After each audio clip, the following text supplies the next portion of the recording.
welcome to a special one-off edition of an e-safety YouTube video. Yes, it's the start of the proper YouTube lessons.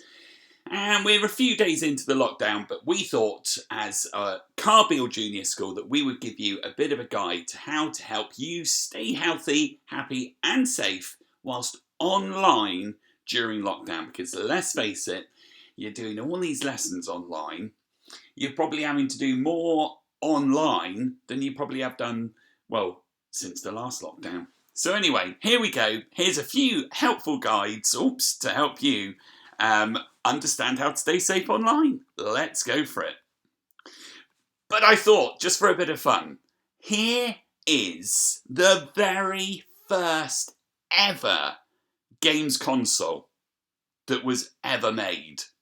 And it was back in 1972, which is before even Mr. Hamlin was born. And this literally sold 101 million copies, or units. They call it units, but that's basically how many of the game consoles they sold. And it actually, to this day, remains one of the highest selling consoles of all time. And do you know the amazing game you could play with it? It was 3 dots shown on the screen. 3 dots, and those dots, it says here, would change depending on the game being played. I mean, it was that exciting, okay? Unbelievable. But 101 million copies of this was sold, and it only cost $99 at the time, which back in 1972 was actually quite a lot of money. But let's come forward a little bit and have a little look at a visual history of the PlayStation. There's the one at the front, the grey one. That's the classic. That's the one I remember. 1994. And this was the first ever PlayStation that was made. And that was similar to the one I just showed you, the other games console, that very first one from 72. The very first PlayStation has also remained one of the biggest selling game consoles of all time. And it was a revolution in how gaming could be done, and in terms of just the graphics and the standard and quality of the games that you could buy.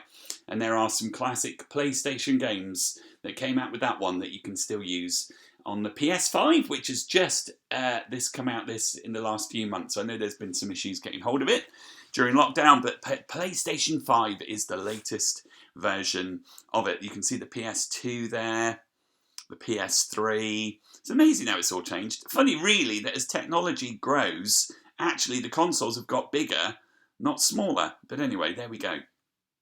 So that's history of the PlayStation, just to have a little smile about as we start this. And, whoa, check out all of those game console units. The controllers, sorry. That is a lot of controllers. I wonder if you pause the video here, you might be able to look for one that you might be familiar with. But there's steering wheels for driving games, guns for shoot 'em up games, loads. Look at that one there. Look, that funny looking gun. I don't know what that was, but that's a lot of game controllers. I like that. I thought that was quite a cool picture, and I thought you'd enjoy seeing that. So anyway, on with the show. So being online, playing computer games, texting or FaceTiming friends is of course brilliant fun. Can't tell you otherwise, because it's about keeping in touch, it's about being together and having the chance to play on your games console or your tablet or your mobile is a chance to unwind, have fun and maybe even do things with your friends whilst during lockdown, because you can't see them any other way. So, why do we talk about e-safety? Why are we always telling you to spend less time online when it's so much fun or it's a chance to play with friends? Plus, it's lockdown. What else are you meant to do? I mean, don't we get it? Don't us grown-ups get the frustration you feel? And we're saying, keep safe online or don't spend so much time on the computer. And it's like, well, hold on a minute. We have to do our lessons on the computer. It does feel like a slightly mad world. And this child here clearly shows the frustration of what it's like. Yep, it does seem a bit of a contradiction. Grown-ups tell you one thing and then another. It's just too confusing. Well, I've made you this little flip chart to try and help you make sense of it all and understand the do's and don'ts of being online safely. So let's do a bit of science revision from year 3. What? Science revision? What's that got to do with e-safety? Well, Year 3, as I'm sure our current Year 3s know, you have all learnt about a balanced diet. We talk a lot about balanced diet a lot of the time, don't we? I want you to have a little think. What do we need to eat to make a balanced diet? Pause the video here if you want, maybe scribble down the different food areas, and there's a clue in the picture there for the food areas that we're meant to eat. Can you name them all? Before I reveal, press pause if you want to have a little go. Okay. Press play. Here we go. Here are the answers. Carbohydrates, fruit and vegetables, protein, dairy, fats and sugars. There's your food groups for what makes a healthy, happy, balanced diet. So there are 5 main types of food in our diet.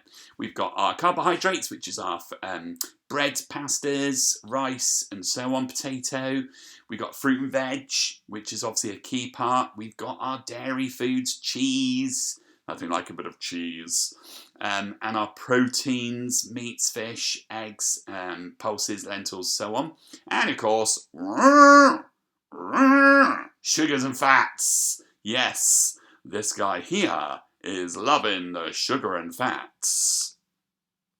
And that's of course the bit we all love. Sweets, cake, chocolate. And of course, it's the part that we have to have the least of, okay? It's the part we have to have the least of, because this at the bottom of our food triangle is what we need the most of, our veg, our fruit, and our grains, and so on and so forth, okay? So, having a McDonald's, a KFC, donuts, whoa, check out the burgers. All of that is great, okay? And there's nothing wrong with enjoying a bit of a KFC or a drive-through McDonald's during these lockdown times, because we can and we should have it every now and then, but only, and listen to me carefully, only if it's part of a balanced diet. And we only have these treats every so often, and it is of course great fun to have. But if we only ate the carbohydrates in our diet, it would not be good for us. And if we just ate fruit and veg and nothing else, it would be okay, but we would be lacking the other key nutrients our body needs, so that wouldn't be perfectly good for us. And of course, if we only ate the cakes, the sweets, the chocolates, and the, oh, mama, I love the cake, and the fatty foods like chips and burgers, well, that wouldn't be good for us at all either. In fact, that would be really bad for us, because would not be good for our bodies. So that's why we all know the importance of a balanced diet. And what goes into our bodies through our mouth matters. So what does a balanced diet have to do with staying safe online? Maybe you've made a connection. Maybe you've thought about the message I'm trying to get across here, because just as we need to take care of our bodies and what we put into it, we need to take care with our minds and what we're feeding our minds with. So, like a balanced diet, we need a balanced lifestyle. I mean, you imagine what would happen if we just played all day long on our games consoles or mobile devices. All day long. Which I know for some of you it's kind of like, well, yeah, but that's fun. But I want you to have a little moment to think for a couple of minutes and make a list of what you think might happen. Okay, so if you want to pause the video here, pause here, have a little think and take this seriously, because there is quite an important thing to think about here. What could happen to you and your body and your mind if all you did was play on your games consoles? Okay, have a pause here, and then I'm going to show you some possible answers. Here we go. Ta-da! Well, first of all, you would have a lack of fresh air. If you weren't getting outside, you wouldn't be getting some good fresh air into your lungs. Now, we know that you've got to follow the social distancing rules and the current lockdown rules for going out and about, but you are allowed to get out, even in this rather cold weather, even if it's a run around your garden. Getting the fresh air is important, and you would be missing out on that. Not having enough time talking and having fun with family members. Now, sometimes you can do that by playing on your games console, but what's wrong with playing a good old board game, or, doing something a bit different and having a walk as a family? Okay, maybe a lack of proper sleep, and I'm going to talk about that in a moment, actually, because there's a big impact when it comes to sleep. And of course, a lack of proper exercise. We need to keep those muscles healthy and strong. So, very quickly, I want to talk about how the mobile devices we use make any difference to our sleep, and this actually does include TVs. Now, quick bit of science view here. The light from your devices often appears white, but they can give off wavelengths in the range of 400 to 490 nanometers, which is the blue light effect that your eyes pick up. Okay, you don't need to really worry about what nanometers are. However, this blue light that you don't officially see, your eye can't see it as literally a blue light because it comes through the white, but this actually is quite impactful, and this is how blue light can affect your sleep. Your eyes are not good, no one's eyes are any good at blocking out the blue light, so almost all of it passes straight through to the back of our retinas in the eye, which helps your brain translate light into images. Now, exposure to all colours of light helps control your natural sleep and wake cycle. More so than any other colour, blue light messes up your body's ability to prepare for sleep because it blocks a hormone called melatonin that makes you sleepy. So basically, the bottom line is you're less drowsy than usual at night and it takes you longer to fall to sleep.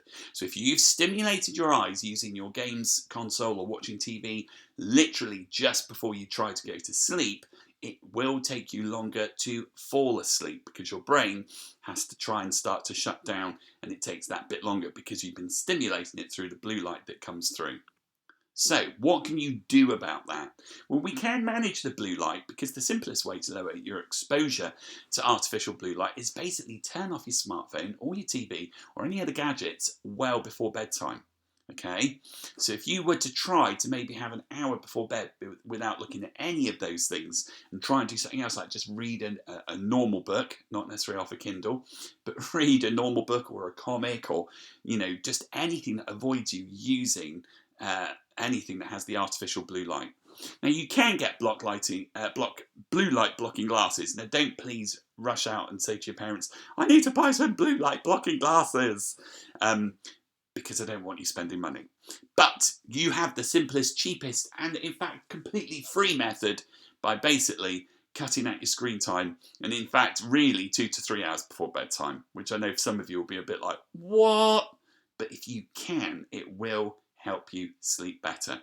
But of course, on things like iPads and different tablets, you do have night mode or dark mode, and that does change the background from white to black, and that can make a difference. But there's the best free simple solution: try to avoid 2 to 3 hours before bed using any of your stuff. Now, I figured it would be nice to give you some choice of tasks to do. Okay, you can choose one of these or all of them, but they're all there for you to have a bit of fun, and we'd love to see some of your work online, which is ironic given I've just talked about cutting back your online time.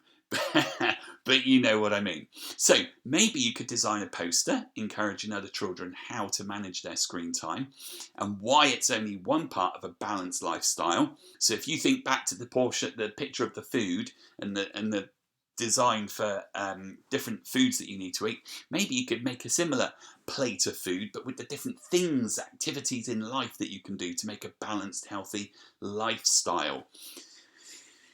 Maybe make a timetable for this time that you've got in lockdown. Okay, now during Monday to Friday you've got your lessons set and your lessons planned for you. Okay, but what could you do before they start, or what could you do at the end of the day when you finish at around 3 o'clock-ish? What are you going to do with the next couple of hours? Maybe that will be your opportunity to get outside, play in the garden if the weather's okay, or go for that little walk around the block sort of thing. Okay, so maybe make yourself a little timetable to help organise yourself so that you are managing the amount of time that you spend on your mobile devices. And then see if you can come up with 5 amazing ways to spend your time that does not involve any technology. Okay, there you go. And actually, if you could all share that, you could give each other some amazing ideas for what you could be doing so that you can do things that aren't just about the technology. And of course, we'd love you to share your work with us through the chat section on Teams. Okay, so hopefully you're getting used to working on the Microsoft Teams program. We hope that's becoming easier as you go through your time. So yeah, pop it in the chat section and share your work. And if I tell you what, if I have any of the other teachers see stuff they think's really, really great, we'll email Mr. Hamlin and he can do a big shout out in one of his assemblies. And maybe we can try and share it with the rest of the school. So anyway, there you go. Game over.